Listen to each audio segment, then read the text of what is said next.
Pendant des années, le monde a observé l'ascension d'Elon Musk, l'homme derrière Tesla, SpaceX, Neuralink, un perturbateur, un visionnaire, un provocateur, mais si les véritables maîtres du monde ne postèrent pas de même sur Twitter? Et s'ils préféraient que vous ne connaissiez même pas leur nom? Aujourd'hui, on révèle une autre forme de pouvoir. Pas tapageuse, mais discrète, pas spéculative, mais profondément enracinée. Un pouvoir qui ne façonne pas seulement la technologie, mais aussi la culture, l'économie et la politique. Tout à la fois. On va plonger dans l'univers d'un empereur du luxe qui possède vos marques préférées, d'un titan de la finance qui contrôle l'économie depuis son bureau, et d'un oligarque de l'ombre dont l'emprise sur les ressources naturelles façonne l'avenir de la tech. À la fin de cette vidéo, vous découvrirez la véritable identité du milliardaire le plus puissant du monde. Et ce n'est pas celui que vous imaginez. Bernard Arnault, l'empereur du luxe. Very competitive. I always want to win. The success of my group is based on a combination of creativity and organization. Today, Louis Vuitton is by far the largest and number one luxury brand in the world. Every competitor is trying to imitate. I think they are not successful, but they try. Quand on entend le mot « pouvoir », on pense souvent à la technologie, aux fusées, aux algorithmes. Mais qu'en est-il du désir ? De l'influence enveloppée d'élégance ? Bernard Arnault ne vend pas des gadgets, il vend de l'aspiration. À la tête de LVMH, Louis Vuitton, Moet Hennessy, Arnault contrôle plus de 75 marques de luxe. De la mode au champagne, des parfums aux montres, il ne possède pas seulement un portefeuille. Il possède un style de vie. Tandis qu'Elon Musk envoie des fusées dans l'espace, Arnault construit un empire qui a déjà conquis les esprits des élites mondiales. Musk bouleverse les industries, Arnault définit la culture. Le pouvoir d'Arnault est silencieux, mais omniprésent. Il dîne avec des chefs d'État, soutient l'art contemporain et finance des merveilles architecturales comme la Fondation Louis Vuitton à Paris. Il ne cherche pas la lumière, il façonne les regards. Musk veut aller sur Mars. Arnault, il possède déjà les endroits les plus exclusifs de la Terre. Le pouvoir ne porte pas toujours une couronne. Parfois, il porte un costume italien taillé sur mesure, déguste un champagne millésimé et redessine discrètement la culture mondiale. Marque après marque. Bernard Arnault n'a pas hérité d'un empire, il l'a construit. En 1984, il reprend Boussac Saint-Frères, un groupe textile en faillite. La majorité y voit un naufrage. Lui, un diamant brut, Christian Dior. Au fil des décennies, il bâtit bien plus qu'un conglomérat, un écosystème du luxe, Louis Vuitton, Givenchy, Bulgari, Sephora, Tiffany & Company. Un empire du goût, de l'élite et du rêve mondial. Le luxe, ce n'est pas qu'un produit, c'est une émotion. Une appartenance. Arnault Coprobi, on l'a compris mieux que quiconque. Il ne vend pas des objets, il vend du prestige, du récit, du désir. Mais l'influence d'Arnault dépasse largement les produits. Il façonne l'art, finance l'architecture et conseille les puissants.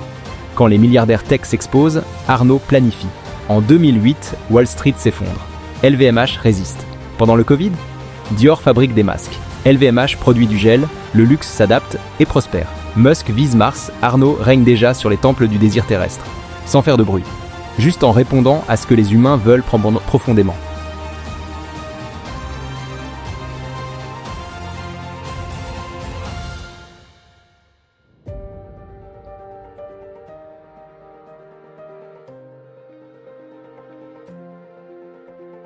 Larry Fink, le maître des marionnettes de la finance mondiale. We have taken a responsibility in making sure we're doing everything we can for our owners of capital. All the $8+ trillion that we manage, none of it is our money. And so we've taken a really important step. But if society wants to bring, not having BlackRock have that power, we are providing an answer. Elon Musk vise les étoiles. Mais Larry Fink tire les ficelles ici-bas. Son visage n'apparaît pas à la une, il ne fait pas trembler les marchés avec un tweet. Et pourtant. Larry Fink est peut-être l'homme le plus puissant de l'économie mondiale. Larry Fink est le PDG et cofondateur de BlackRock, le plus grand gestionnaire d'actifs au monde, avec plus de 10 000 milliards de dollars sous gestion. C'est plus que le PIB de presque tous les pays, sauf les États-Unis et la Chine. BlackRock ne se contente pas d'investir. Il possède des parts dans presque toutes les grandes entreprises mondiales, Apple, Amazon, Microsoft, Google et même Tesla. Mais le pouvoir ultime de BlackRock ne réside pas dans l'argent. Il s'appelle Aladdin, non pas le génie, l'algorithme. Aladdin est un système d'intelligence artificielle qui surveille plus de 20 000 milliards de dollars à travers le monde. Banques, retraites, gouvernements, assurances. Aladdin ne se contente pas de surveiller les marchés. Il influence les décisions. Larry Fink ne gère pas que des portefeuilles, il gère une partie de notre réalité économique. Larry Fink ne se présente à aucune élection. Pourtant, présidents et banquiers centraux s'arrachent ses conseils. Biden, Macron, la Commission européenne, la Banque centrale de Chine. Fink n'est pas un politicien, il est au-dessus de la politique. Mais avec une telle influence, vient le silence.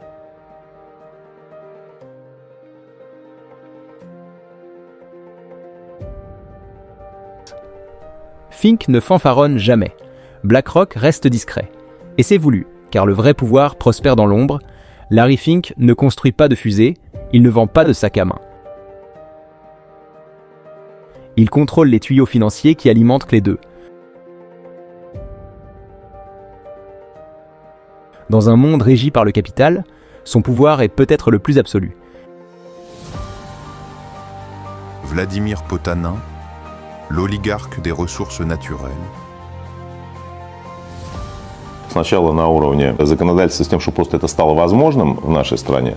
Потом мы и сами создавали эндаументы и помогали другим. Вот у нас даже программа такая специальная была. Les milliardaires de la tech parlent du futur.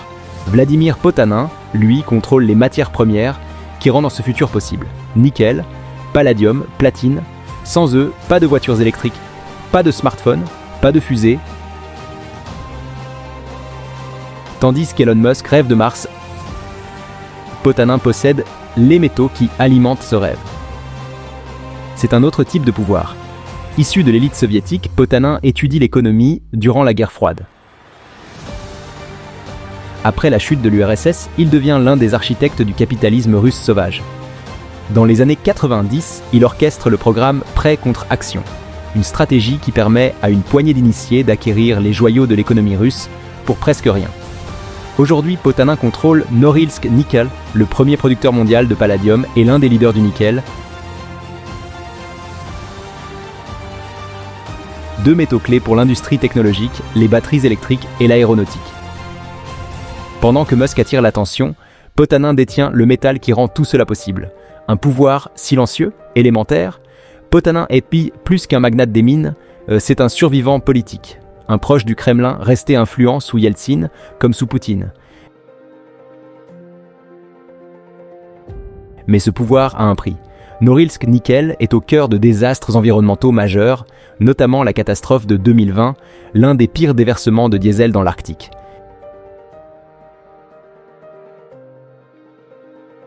Il ne cherche pas à faire le buzz. Il ne vend pas d'application. Il ne promet pas le futur. Il possède les éléments qui permettent à assez de construire ce futur.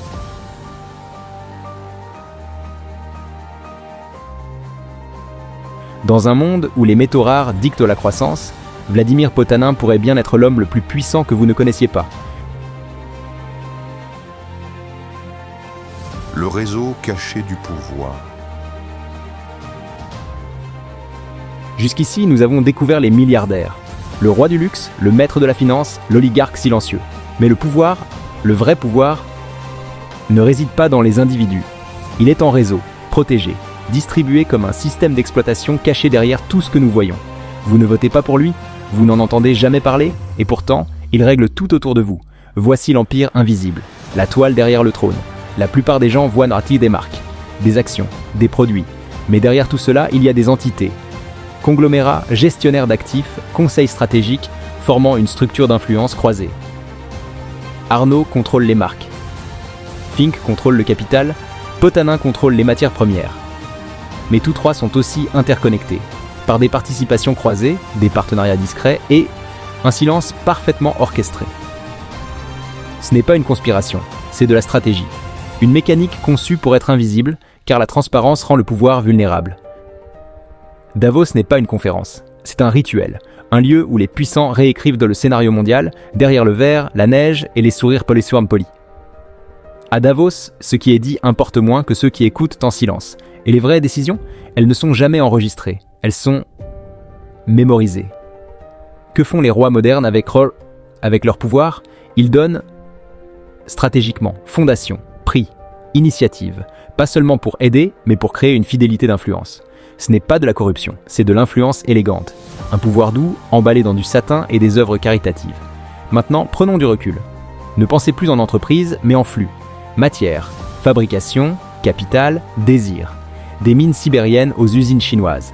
Des agences de pub à Paris, aux algorithmes à New York. C'est une seule machine. Ce n'est pas juste du capitalisme. C'est un récit contrôlé, écrit par des figures invisibles et propulsé par des systèmes que personne ne remet en question. Dans ce réseau, Musk est un symbole. Arnault est un artisan. Fink est un gardien. Potanin est un fournisseur. Mais ensemble, ils forment un empire silencieux, un gouvernement sans élection. Les vrais maîtres du monde ne se cachottent pas. Ils ont juste appris à se fondre dans le décor. Qui dirige vraiment le monde? Nous avons commencé ce voyage avec une question simple. Qui est le milliardaire le plus puissant du monde? Et instinctivement, beaucoup diraient Elon Musk. Après tout, il est partout. Il construit des fusées, domine l'actualité, défie la gravité, au sens propre comme au figuré. Mais le véritable pouvoir n'est pas toujours bruyant. Parfois, il murmure. Il agit à huis clos, à travers les océans, les marchés, les générations. Tout en haut, il y a les symboles visibles du pouvoir. PDG, influenceur, innovateur. Mais en dessous, une couche plus stable. Des stratèges, investisseurs, maîtres des ressources.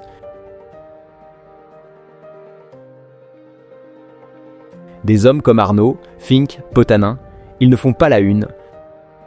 Mais leur influence façonne notre argent, nos valeurs, notre avenir. On aime croire qu'on choisit, ce qu'on achète, qui on suit, ce qu'on désire. Mais ces choix sont souvent préfabriqués. Par des budgets pubs, des chaînes logistiques, des faiseurs de récits, les milliardaires qu'on ne voit pas nous contrôlent peut-être plus que ceux qu'on admire. Le vrai pouvoir ne se présente pas. Il n'a pas besoin d'abonnés, il ne devient pas viral, il observe, il attend, il modèle,